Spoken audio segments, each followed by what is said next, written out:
All right, guys, we're back here with another dumpster talk. Back here on a foggy Monday, and we have a unfamiliar face to you guys. So we're gonna try to introduce. He's been on the social media a couple times, I guess, last week and stuff. Mm-hmm. But well, this is Matt Bray. Yep, this is my third week here.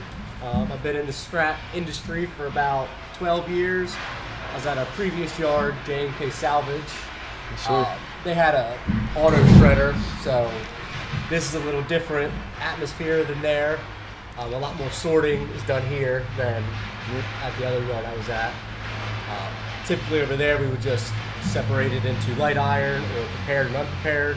Light iron would go to the shredder, break it down into softball sized pieces, sell that right to the mill. And then with the unprepared and prepared, kind of same concept as here. Shear it down? Yeah, shear it, torch it, however you get it down to 4 or 5 foot lengths, and then ship that to the mill as well. So, kind of different here, just more sorting, more separating, but yes, sir. Similar concepts in just recycling metals, same concept. How does it feel your first time being in the dumpster? Different. I never did anything like this, but looking forward to it. I've seen other episodes of the dumpster talk, and they're all interesting, all fun, so I'm excited to be here and yes, sir. With it. Thank you for joining us. We're very happy to have Matt. If you just want to give a background on, I don't know if you got into your family yet. Nope. So I have a wife. She's a nurse at York Hospital. She works labor and delivery. She loves it. I don't know why, but she loves that. Stressful. And then I have 2 kids. I have a 5-year-old daughter named Aniston, who only does cartwheels. Never seen a girl do so many cartwheels. She loves gymnastics, loves flipping, tumbling, hanging on bars, monkey bars, all that stuff. Then I have a 2-year-old son, Everett, and he wants to do anything that involves a ball, whether it's soccer, basketball. He wants to play with the ball, throw a ball, kick a ball. But they keep me busy, keep me on my toes. They're a lot of fun to be around. But yeah, that's most of my time is taken up with them. We actually just finished soccer practice, so that was fun and interesting. Sometimes he wanted to play, sometimes he didn't. Typical 2-year-old, I guess. But, so that's pretty much what my life revolves around: wife, kids, family type of thing, and then coming in here and separating metal. Sure. Well, we know. Shout out to J&K. We do some business with you guys, so that's kind of how Dan got hooked up with you. Yeah. And we have a couple accounts through J&K, so yeah, that's how me and Dan kind of connected over the years, and then I think just transpired to me coming over and joining you guys. Yes, sir. What would you say kind of is, well, what's your favorite part of working in the metals industry, and then your least favorite? Probably one of my most favorite is no 2 days are the same. Every day is a different day. You think you're coming to work and doing one thing, and that could change on a whim. So that's always fun. Keeps you on your toes. Keeps your days moving, flying by. The worst, there's not too many bad things. The cold weather can get to you sometimes, but that's just kind of all part of the deal. Gotta get used to it. Yeah, but outside of that, there's not too much bad about it, in my opinion. Good. What's your favorite part about SOD so far? I like all the different avenues you guys do it. One, the social media thing, I think that's really neat. Just the sorting of all the metals, that was a process to learn, but a fun process to learn. I enjoyed that. And then just the atmosphere and the crew that I get to work with every day. Come in, talk sports while we're separating metal. You know what I mean? I enjoy that. So that's one of the better things about it. Shout out the 49ers. I mean, I guess. I don't think, you said earlier, I don't think they've won since you started here. That is correct. I started here 3 weeks ago, and they are 0-3, so yeah, I don't know if it's a curse or not, but we're gonna ride the wave. Yes, sir. Yes. I actually told my wife if they don't win next week, I don't know if I'm going to stay here, but they have a bye, so, that's good. We're good. Go back to the drawing board a little bit. Hopefully, yes. What are your guys' favorite part of SODs? I don't know. At least for me, I started here just as like a summer job with my friends. I just love that like you don't really need to be micromanaged. We don't have that many people here, so we all kind of know the common goal that needs to get done every day. So just being able to have the freedom to do stuff and work with your friends all day, it's pretty hard to beat. Yeah, I would say the family aspect. Everybody's like, we all work together as one. and also being able to integrate social media, which is what I like to do a lot, into my workday. That's what I probably like the most. That's fair. Yeah, I don't think any of us, not to cut you off, but I don't think any of us really saw, like, when we first started, we would just torch 8 hours a day. So we never really saw the different stuff. But now we can come in, get our stuff done, and then work on the stuff we actually like to do. So just even in this, just being around the scrap world for so long, I never would have thought social media would have been such a impactful thing that you guys do. But I mean, it reaches, like you said, you were at the ISRI conference in somewhere Random they people knew about just, it. Yeah. We're known as the dumpster guys with this thing. So it's pretty interesting. What do you think? You gotta say your favorite part. Oh yeah, I think everyone kind of covered it all. I like doing different stuff every day. Being able to work outside. Piloting the cranes. Yeah, that's fun. The machinery is definitely fun. Yeah. So Matt, we all check like the markets here every day and really keep up with it. Is that something you used to do back at your old job? Not as much as you guys do here. We typically sold our steel on a monthly basis and our non-ferrous materials on a weekly basis. So it's just kind of whatever that price was that week is what we were buying and selling for. Yeah. Here, you guys keep your material, buy it for the price of this week, but hold it until you guys like the price of the markets. And I think that's a really cool concept that you guys do here. And that you have the freedom to do that, which is awesome. I think everyone does that. Like, we've had people ask us kind of why, like question us on that too.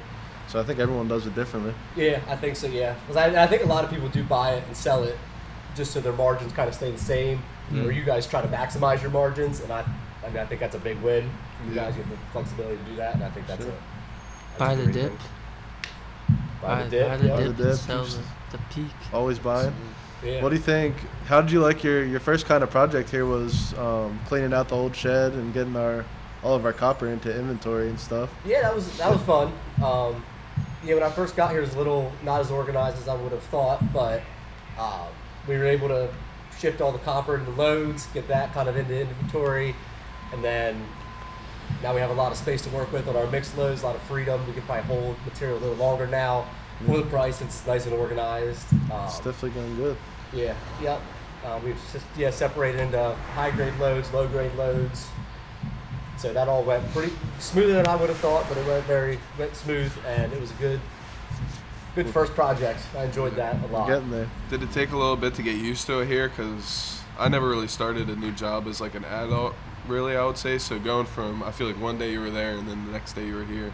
Yeah, it was a little different. I mean, the good part was it's both in the scrap industry, so I've had similarities to each job.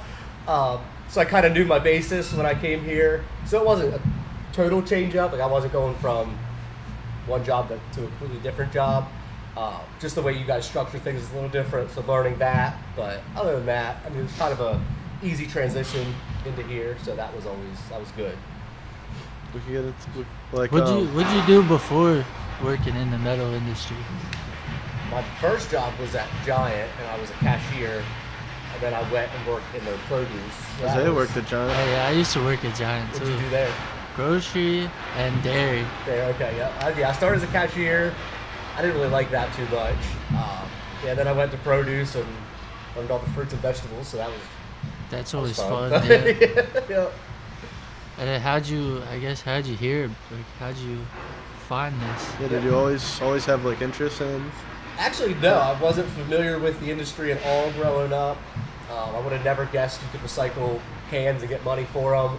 But a family friend, he owns J&K, and I grew up with the youngest son, Harry, and he kind of introduced me to their yard, and they kind of asked if I wanted to join their team. I went in, kind of was learning the process, just got hired on, and then just kind of slowly built up into where I was there, kind of helping with operations over there.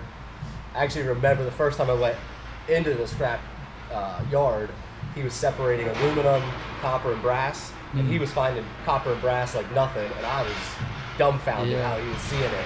It's like, I'm never going to learn how to find this stuff. And then just over time, I mean, it just comes to you now. Now you see it, you can tell just by the weight, by the look. pretty much tell the difference of them now. So. What was your least favorite thing to do when you first started? Because I know mine was torching, because that's all we did, really.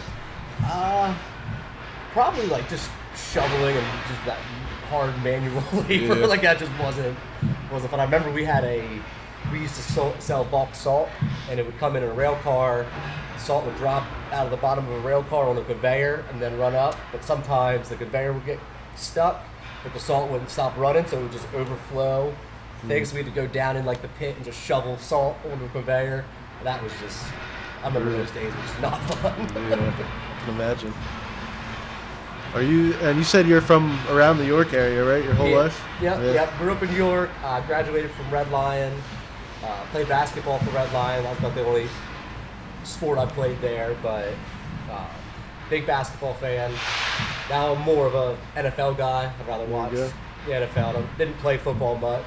I did play in junior high, and I had 1 catch, 1 touchdown. There you go. Probably like 6 Nice. drops, but we won't mention that part. Not bad. Do you still play basketball sometimes, or on your free time, get on the court? Here and there, maybe. I mean, not recently. Usually, if I play basketball for a day, I got to rest for 3 days. Yeah. Body's not up to par anymore. You have to come play basketball That's with what us in the we're summer talking, we once it need starts getting warm. A whole pickup game. Yeah, We're I mean, I'd looking definitely be for that. interested. Yeah, I definitely get sore quick. That's for sure. I'll move like I used to. So talking about the NFL, how did you become like a 49ers fan? Is it like family thing? Yeah, or? actually, when I was younger, before I even knew really what football was, we had a Sega Genesis, and I have a brother who's 3 years older than me. And back then, when the 49ers had Steve Young and Jerry Rice and all them guys, I didn't even know who they were. But when I picked them on Sega, that was the only team I could beat my brother with. There you go. So every time we played, I was just the 49ers every time. Eventually just became a fan of them, then started learning the players, and kind of just stuck with me from there. Yeah. Christian My McCaffrey. wife's an Eagles fan, so we have some battles in the house sometimes. She tries to transition me, but it's not going to work. Did they lose last? No, they won yesterday. They played the Commanders yesterday. Yeah, Eagles, yeah. The Chiefs lost to the Broncos. Yeah, that was a wild game. It's Yeah, I forgot we got to ask Dan about what he thought about that. Yeah. crazy. Broncos went up. I He think always- it's their first win in like 16 games or something. He gets mad because like they lost all these games at the beginning and then they'll beat the Chiefs, and it just hurts their draft stock. yeah, Yeah, that's funny. so it's always funny talking with Dan about that. Who's winning the Super Bowl? 49ers. 49ers. We got to win a game first, I guess. The Giants. The New York Giants? Giants are winning it. No, I would say probably the Dolphins. Dolphins I are would looking say. good. They got Jalen Ramsey now. Yeah, he had an interception yesterday, too. Yeah. Yeah, his first time in. The best, like, all their teams they played, though, like, they started off hot, but the only teams they've beaten are all, like, 2-6. Yeah, I did see that. Yeah. Yeah. Like their combined win record against other teams that won is terrible. Gotta ask. What do you think the craziest sport is to watch? Like what? Like the Probably rugby, craziest I just don't upsets? understand it. Like I just feel like college football. Like if you would bet, don't bet at him or at all. But betting on college football, I think is actually impossible. College football is just So insane. many upsets. So many upsets. Yeah, I just stay away from college football. That's a whole other beast. Deion in my Sanders, Colorado, they're looking rough now. opinion. Yeah. Started out so hot and then fell apart. Yeah, I'm scared for next season. Penn State, they got some new teams in the Big Ten. They got Oregon, Washington. Yeah. They have Michigan coming up, don't they? Yeah. Is that next week? Yeah, I was at the game this weekend, and they were not looking good against Indiana That's tough. at all. It was insane. Steelers. You In guys the watch the boxing match? I didn't, but I saw a lot of people complaining Fury? about it. Francis got robbed. Yeah, I saw that. Francis got robbed. He knocked Fury down like how many times? I think it Called it for him. I think it was one knockdown. I think, but it was bad. Yeah. So going back about 10 years for you, starting off at J&K when you were our age, what advice do you wish someone gave to you kind of starting off in the industry, starting your real first career? Yeah, yep. I don't know. I mean, definitely follow your passion, obviously. Advice somebody gave me. I would think work hard when you're young, before kids and all that. Work hard, decide what you want to do, figure that out. 'Cause once you have kids, you don't have time to do that. You got to work, support them, support the family, all that stuff. So kind of before your parenting of your life begins, work hard, figure out, like I said, work hard, figure out what you want to do, establish yourself, and always look to grow. I mean, if you stay pat, you're not going to be happy in 10 years. You always want to strive for the next. Yeah. Shoot for goals that you can't really obtain, but I mean, you're always working towards something, and that's kind of what you want to do, is just constantly be working towards something, even if it's unattainable. At least, keep working towards that, so when you do have kids, you're satisfied, you're happy.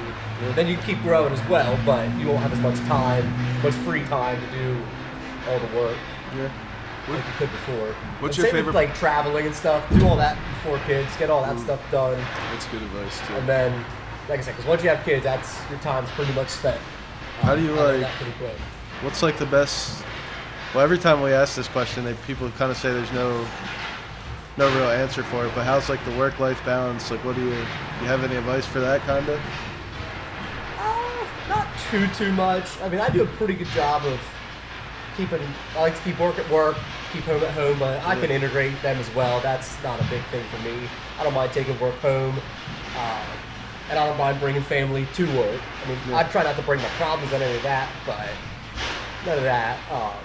Like when I'm around my kids, I like to be focused on my kids, around my kids. But I mean, I do have time where there's free time. I don't mind doing work stuff then. But the work life, I mean, it's not. You go to work, that's what you got to do. I mean, everybody does it. It's nothing special when you're working with kids, but that's about it. What's your favorite part about being a father so far? My favorite part is just, like I always tell people, the highs are the biggest highs and the lows are the biggest lows. Like the joy, like when my daughter first did her first cartwheel, how proud she was. Like, that's just a cool moment that you don't really think would be that cool, but you get way more joy than you would ever think about it. Or watching her score a goal in soccer. Like, just stuff like that is just such a joy that it takes all the 3 a.m. wake up calls when they're 2 years old. You kind of forget about them when they're scoring soccer goals and doing cartwheels. And when they're pumped, you're even more pumped. And when they're down, you're even more down. Just a weird feeling to explain, but it's kind of shocks the world that with them. But they're hilarious. They're fun to watch, especially interact together now that my son is 2. He's getting older, kind of talking way more, communicating way more, and then just how those two interact with each other is awesome. I can just sit back on the couch and they can just play a made-up game that makes no sense to anybody else except those two. But the smile on their face, you can just sit back and rather than watching TV, just watching 2 little kids do weird stuff. Yeah, that's awesome. All right. Well, you guys know, if you guys follow our TikTok or Instagram, we usually try to make little videos about what's going on in our world, like the metals market and all that. So today, we came in, we saw the market was looking good. Copper was trading up like 5 cents, and all the metals were looking green. So, what we talked about, you guys you're tracking it more here than you did at your Yeah, like I said, last place. my old job, we didn't really track it too much, so learning that part of the industry is kind of neat to me. Very interesting. I don't quite totally understand it yet, but learning that, especially from you guys, kind of sharing your thoughts, watching your videos as well, they all help. But yeah, I was actually looking today right before we came on. Like you just said, everything was up, everything was green, so that's a good sign. We were looking at we look at the Chinese yuan, because that's like exporting goods over to there. Chinese yuan is up. and the U.S. dollar, so I think usually when the yuan goes up, the dollar goes down. And copper Same with go like up. copper. Yeah. So our dollar goes down, copper goes up. Copper goes up usually. We kind of stick by that rule because Dollar up, copper down. usually happens, for So, sure. yeah. So that's been interesting to look at. Is that all copper? Is that just copper, or is that with other metals as well, like your aluminum and all It's that? like the LME. Yeah, usually I feel like copper, everything kind of follows that in this. Yeah. Okay. Yeah. So like nickel and aluminum are both up today. Yeah. So that's interesting. Maybe. Yeah, I don't that's, know. I think that's something to learn about. you haven't Read really into. seen us sell anything yet other than, we sold some aluminum wire. Yeah, that's about it. yeah. So I'll be, probably after the new year, we'll get more into that mode. Oh, okay. It'd be interesting what price you're looking for to sell type thing. Yeah. Definitely interested in learning that and how you guys go about when to sell, what to sell, Yeah. where you I mean, sell we're it still to. we're still kind of learning it too. Like Dan makes a lot of these decisions, so just kind of trying to watch what he does, how he's thinking about it. Yeah, I don't know. It's nice to learn. Dan and Michael teach us a lot because when we talk to brokers, we might get a good number, but when we take it back to them, it might not be what we thought. So kind of just learning why and like why it's good to pick certain times to sell. It's just interesting to learn. Yeah, and I know the steel market's been pretty much flat for the last 3 or 4 months. That has anything to do with it? You guys know? I think those are kind of move on their own. Okay. Like Yeah. AMM, America's Metal Market, is what we use for steel. Yep. That comes out once a month. So But that's kind of its own I think that's beast kind of as moved compared to on. out there. Isn't it? Yeah, Shout out Amy from AMM, Fast Markets. fast markets. You guys ever correlate copper prices and gas prices? I don't think Because I've we've heard ever that looked at before, but I was like, I don't know if there's any truth behind that, but I wasn't I wouldn't- have enough knowledge to know. I wouldn't say. I don't think they go hand in hand directly. I think it's just cool, kind of seeing like everything kind of plays a factor in everything. If that makes sense. Like when copper's price goes off of pretty much the U.S. dollar. When it goes up, copper will go down. When copper goes down, the U.S. dollar is usually up. Pretty So cool, it's just follows a trend like that. Yeah, and it's you cool. Kind of correlate it to something. it's cool talking to people who've been in the industry for a long time because they can kind of like track the trends, which is cool. Sure. All right, well, Matt, your first dumpster talk coming to an end here. Do you have any questions for us or have anything to say to the viewers out there? Not a whole lot. I said I hope to join more dumpster talks. Oh yeah, we got you in here. Yeah. This is definitely a cool process. Cool sign you got back here that Smuckers did. Get some new guests in here. I'll definitely be joining you guys for more in here. For sure. And I appreciate you having me. Yes, sir. Thank you for coming on.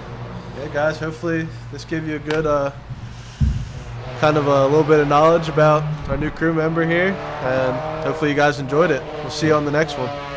Thank you.